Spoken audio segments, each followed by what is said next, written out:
आधुनिक परमाणु सिद्धांत मॉडर्न एटॉमिक थ्योरी। जैसे कि हम जानते हैं कि हमने इससे पहले पढ़ा था कि मतलब डाल्टन जो एटॉमिक थ्योरी दिए थे, इन्होंने डाल्टन का जो था ये इन्होंने सबसे बेस बताया था कि परमाणुओं के आधार पे मतलब सबसे सूक्ष्म कणों से मिलकर बने होते हैं और ये मतलब सबसे सूक्ष्म होते हैं, इनके आगे इनको ब्रेक नहीं किया जा सकता है। तो उसमें इसी के अकॉर्डिंग मतलब उसमें जो इन्होंने बताया था उसी के आधार पे आधुनिक सिद्धांत में लोगों ने अध्ययन किया। मतलब ये चीज़ें होती हैं जैसे हम सभी जानते हैं कि साइंटिस्ट क्या होते हैं, मतलब जो हम लोग इंसान मतलब ये माना जाता है कि जो भी कोई खोज की जाती है कि उसमें देखा जाता है कि हाँ सही है कि नहीं, अगला व्यक्ति उसमें देखता रहता है कि उसमें ढूंढता क्या ये सत्य है कि नहीं सत्य है। और उसके बाद जब उस समय उन्होंने खोज किया था तो उस समय कुछ जो इंस्ट्रूमेंट होते हैं इस तरह के, जैसे अल्ट्रा माइक्रोस्कोपिक टाइप के या अल्ट्रा रेजेस जो होते हैं, इस तरह का आविष्कार नहीं हो पाया था। लेकिन बाद में जैसे जिस तरह से आविष्कार हो जाता है तो उन तथ्यों को फिर से उसमें कुछ होते हैं जो रिसर्च करते रहते हैं, तो उसके आधार पे इन्होंने उसमें बताया कि ये जो परमाणु सिद्धांत इनका था उसमें आधुनिक परमाणु सिद्धांत के नाम पे उनको फिर से उसको स्टडी किया गया, उन्हें शोध किया गया, तो उसके बारे में बताया गया। तो मॉडर्न एटॉमिक थ्योरी उसी को बताया गया यानी। लेकिन जो डाल्टन का परमाणु सिद्धांत था इन्होंने जो दिया उसको रसायन विज्ञान की आधारशिला कहा जाता है। यानी जो प्रेजेंट उस समय दिया था वो उसी को ही आधुनिक विज्ञान, जो आज समय आधुनिक है, जो लेटेस्ट चल रहा है इस समय कहा जा रहा है, पुराने समय का वो आधुनिक रसायन विज्ञान का एक हिसाब से आधारशिला दिया गया था। मतलब बेस जो होता है सबसे पहले स्टार्टिंग इन्होंने बताया, जो उसी के आगे बढ़ा, यानी कि उसको हम झूठा नहीं कर सकते हैं, उसी के अकॉर्डिंग उसी के आगे ही उसको हटाया नहीं जा सकता, उनके पूर्ण तथ्यों को बदला नहीं जा सकता, चेंज नहीं किया, कि उन्हीं से संबंधित था। बस इसमें यह कि थोड़ा बहुत उसमें चेंज माना गया, थोड़ा सा सुधार किया गया है, उसके अकॉर्डिंग होता। तो ये आधारशिला माना गया इनका, जो सबसे पहले इन्होंने दिया था, आधुनिक रसायन विज्ञान की आधारशिला माना गया। तो आधुनिक रसायन विज्ञान इसी सिद्धांत के आधार पर महत्वपूर्ण योगदान यानी जो इन्होंने दिया था उसी के आधार पर कर रहा है। तो जैसे इसमें 19वीं शताब्दी, ये जो 19 और 20 शताब्दी जो इसमें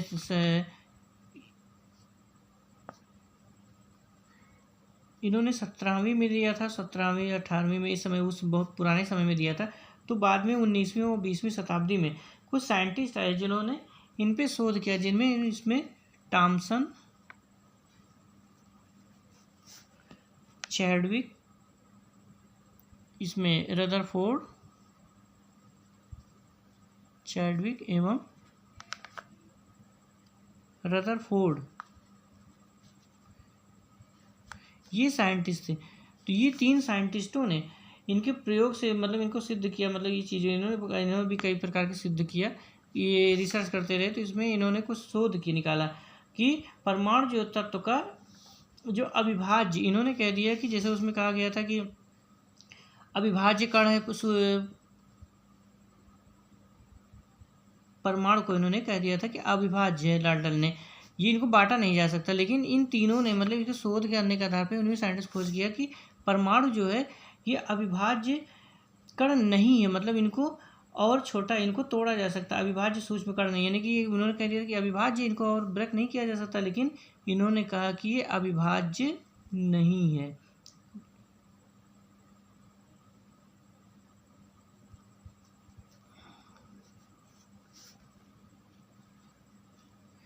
सूक्ष्म कण यानी इसको सबसे सूक्ष्म उन्होंने बताया था, लेकिन ये कहा कि ये अविभाज्य सूक्ष्म कण नहीं है, इनसे भी सूक्ष्म कण होते हैं। यानी इस पर इन्होंने बल्कि परमाणु जो होता है इलेक्ट्रॉन प्रोटॉन न्यूट्रॉन, इनके मनाने की जो परमाणु कहा गया कि सबसे सूक्ष्म ये होते थे जो डाल्टन ने कहा था। लेकिन डाल्टन की बातों को उन्होंने सिद्ध किया गया कि ये सबसे सूक्ष्म नहीं होते, इनसे भी सूक्ष्म होते हैं, जिनको हम इलेक्ट्रॉन, प्रोटॉन एवं न्यूट्रॉन, ये तीन चीज होते हैं, इनको ये सबसे सूक्ष्म माने गए। यानी इलेक्ट्रॉन, प्रोटॉन और न्यूट्रॉन को इनसे सूक्ष्म माना गया। यानी कि कहा गया परमाणु अविभाज्य कण सबसे सूक्ष्म अविभाज्य नहीं है, जबकि ये सूक्ष्म अविभाज्य यानी कि इलेक्ट्रॉन, प्रोटॉन, न्यूट्रॉन को इन्होंने बताया इनकी खोज के आधार पर। तो इन्होंने कहा कि इस प्रकार इन्होंने कहा कि परमाणु तत्व का सबसे छोटे से छोटा कण है जो किसी रासायनिक क्रिया में भाग लेगा परंतु स्वतंत्र अवस्था में नहीं रह सकता। मतलब ये जो परमाणु होगा ये छोटा से छोटा कण तो है, छोटा से छोटा कण है, और रासायनिक अभिक्रिया में भाग लेगा,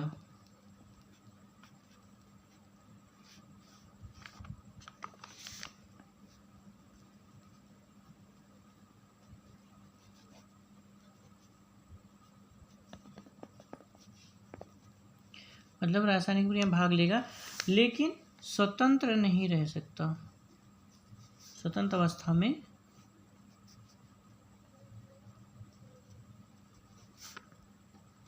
नहीं हो सकता। मतलब ये स्वतंत्र। तो डाल्टन ने कहा था कि परमाणु सबसे सूक्ष्म होता है, लेकिन इनसे भी सूक्ष्म इन तीनों साइंटिस्टों ने, टॉमसन और डेट, चैडविक, रदरफोर्ड ने इलेक्ट्रॉनों की खोज के आधार पर परमाणु के बारे में बताया कि इनके अंदर भी सूक्ष्म कण इनसे भी सूक्ष्म पाए जाते हैं, यानी कि ये परमाणु से अविभाज्य सूक्ष्म कण नहीं है, इनसे भी सूक्ष्म होते हैं। इलेक्ट्रॉन, प्रोटॉन, न्यूट्रॉन, इन्हीं तीनों से मिला के ही ये का परमाणु का निर्माण होता है। लेकिन इन्होंने कहा कि परमाणु वह छोटा से छोटा कण है जो रासायनिक क्रिया में भाग लेगा तथा स्वतंत्र अवस्था में नहीं रह सकता। तो ये इनके आधार पर इनको खोज किया। तो डाल्टन जो परमाणुवाद थे, कुछ इसकी परिकल्पना जो इन्होंने परिकल्पना दी थी, इनको संशोधित किया गया, जिसके आधार पर बताया गया कि परमाणु जो होते हैं, इनको आधार पर इन्होंने बताया था कि परमाणु को क्या होता है, भौतिक और रासायनिक किसी भी विधि द्वारा ब्रेक नहीं किया जा सकता। लेकिन परमाणु को इन्होंने बता दिया कि भौतिक विधि द्वारा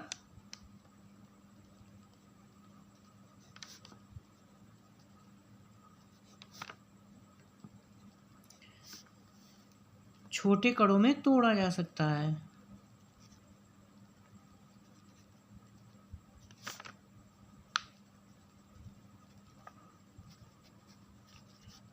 भौतिक विषय केमिकल के माध्यम से नहीं, मतलब भौतिक विषय से ही इनको तोड़ा जाता है, जिन्हें इलेक्ट्रॉन, प्रोटॉन, न्यूट्रॉन कहा जाता है। यानी कि इनके आधार पर इनको तोड़ सकते हैं, जिसमें इलेक्ट्रॉन और न्यूट्रॉन, ये तीनों के रूप में इनको छोटे से छोटे कणों में तोड़ा जा सकता है और ये इनसे सूक्ष्म कण बने रहेंगे। उसके बाद इन्होंने कहा कि जो डाल्टन के अनुसार तो क्या था कि एक तत्व के समस्त परमाणु समान होते, लेकिन इसमें इन्होंने कह दिया कि तत्व तो समान होंगे, लेकिन उनके रासायनिक गुणों में इन्होंने बताया था कि समस्त परमाणु किसी तत्व में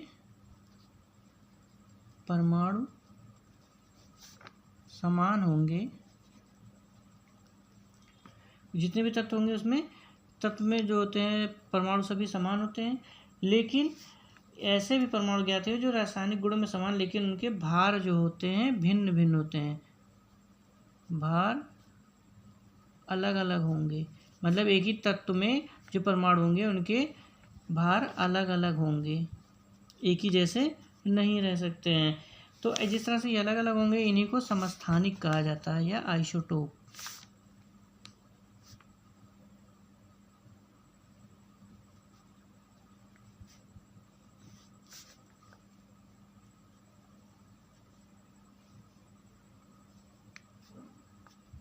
तो ये इस तरह से, यानी तत्व में जो परमाणु समान होते हैं, लेकिन इसमें जो तत्व होंगे उनमें परमाणु भार सबके अलग अलग भी हो सकते हैं, एक ही जैसे नहीं हो सकते हैं। तो लेकिन परमाणु क्रमांक सेम होगा। तो जो परमाणु क्रमांक सेम होगा तो उनके तत्व जो होंगे परमाणु भार एक से अलग होंगे, तो ये समस्थानिक कहलाते हैं, यानी कि इनके परमाणु भार भिन्न होंगे। जैसे क्लोरीन के दो प्रकार के होते हैं, 3500, जैसे क्लोरीन हमने ले लिया तो इसमें इनके कितने हो जाएंगे, 35 भी होता है और 37 भी होता है परमाणु भार, जबकि परमाणु क्रमांक सेम होगा। तो ये इस तरह से दो इनके समस्थानिक मिल जाएंगे, लेकिन क्लोरीन ही है, परमाणु तत्व एक ही है, तत्व जो होते हैं एक ही है, लेकिन इसमें जो परमाणु बड़े हैं वो भी एक ही है, लेकिन इसके भार जो है अलग अलग है। तो इसमें कहा था कि एक ही जैसे होंगे, लेकिन इसमें अलग अलग भी हो सकते हैं। फिर इसमें जो इन्होंने कहा, जिस तरह से इसमें समस्थानिक होते हैं, यानी परमाणु क्रमांक सेम होगा, भार अलग होगा, इसी तरह से भिन्न भिन्न तत्वों के परमाणु भार समान भी हो सकते हैं। नहीं, तत्वों के जो परमाणु क्रमांक, जैसे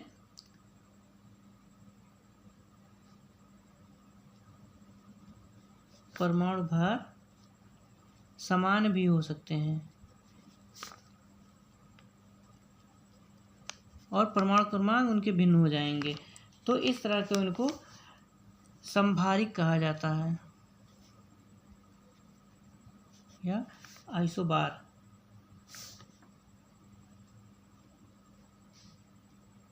इसको आइसोबार कहेंगे। और इन्होंने परमाणु को नष्ट करने की ऊर्जा में बदला जा सकता है। परमाणु, उन्होंने कहा था कि परमाणु को नष्ट नहीं किया जा सकता, लेकिन इनमें है परमाणुओं को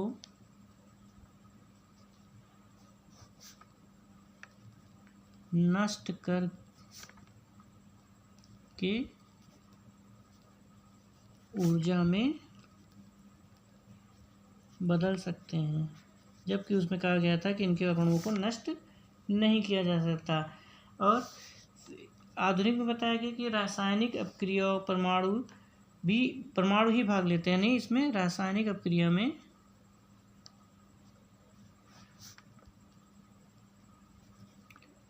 परमाणु ही भाग लेंगे,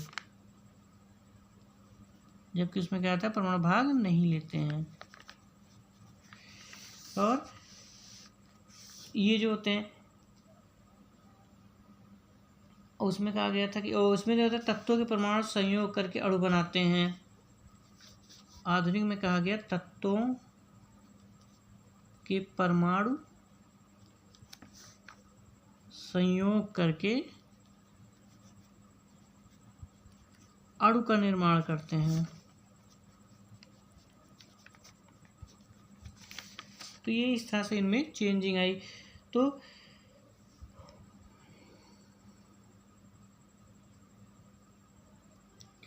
और ये इसमें बदलाव आया। और आधुनिक में ये भी कहा गया, उनमें कहा गया था कि परमाणु को एक दूसरे रूप में किसी में बदला नहीं जा सकता, जबकि इसमें आधुनिक में कहा गया कृत्रिम विधि द्वारा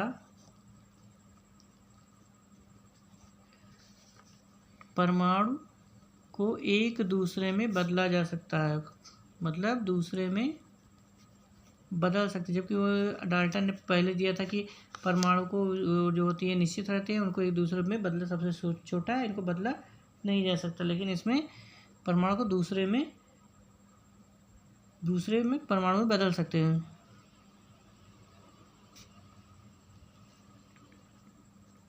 यानी दूसरे परमाणु में इसको चेंज किया जा सकता है। तो ये इनके तरीका हो गया, इन्होंने बताया गया। तो इसी को यानी परमाणु सिद्धांत के आधार पर इनको दिया गया कि ये परमाणु सिद्धांत इस तरह से होते हैं। तो भौतिक विधि द्वारा इनको मतलब इसमें चेंजिंग आई, उसी को संशोधन किया गया कि इस तरह से इसमें कंडीशन इसकी होती है। तो ये इनका परमाणु सिद्धांत है, तो इसी में संशोधन किया गया। तो इनको ये जो है डाल्टन के परमाणु सिद्धांत के दोष जो थे इनको उसी में तो ये बर्बाद किया गया। तो इसमें जो दोष थे उनको हटाया गया, जो दोष थे इनमें परमाणु सिद्धांत को उसी को चेंज कर दिया गया। इसमें था इन्होंने कुछ चीज़ें डाल्टन में थी जो इनमें सुधार किया गया था, बाद में बनाया गया था इस तरह से इसमें। तो जो दोष था इसमें ये था कि अणु जो सिद्धांत दिया था, ये सिद्धांत में अणु तथा परमाणु में कोई अंतर स्पष्ट नहीं कर पाए थे। ये अणु तथा परमाणु में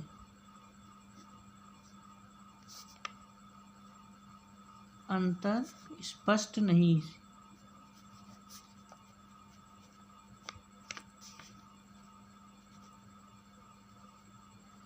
ये अंतर स्पष्ट नहीं कर पाए थे। उसके बाद इनमें जो था इस सिद्धांत में ये जो था इनका डाल्टन का था दोस्त जो था, ये ग्लेसिक नियम को पालन जो था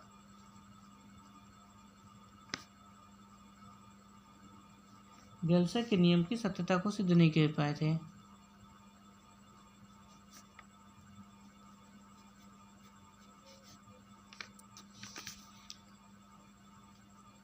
सिद्ध नहीं थी।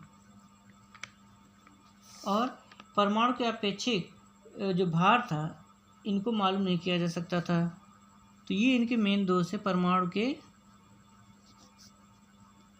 भार को ज्ञात नहीं कर सकते।